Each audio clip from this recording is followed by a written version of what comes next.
Okay, so for this one, I'll be showing you why some of the snipping tool na kinapture nating image or screenshot is washed out, no?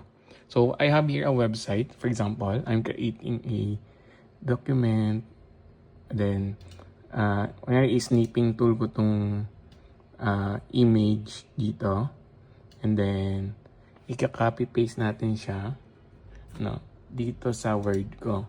And then pag pinis nyo siya, you'll see meron siyang parang dark background behind, no. So sometimes it is due to yung HDR mode naka-on siya.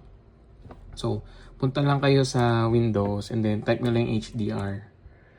And then turn off nyo lang tong settings na to. Yan. So pag tinurn off nyo, of course mag-adjust sa monitor. Yung napansin sa akin medyo brownish siya kasi naka night mode to. Then as you can see, ito yung may washed out background.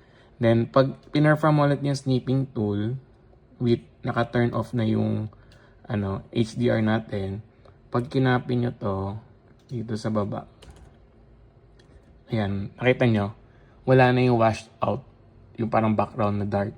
So if you are having the same issue, ito yung solution niya. Turn off nyo lang yung HDR and then before performing yung screenshot or snipping tool nyo. Ayan. So thank you guys for watching.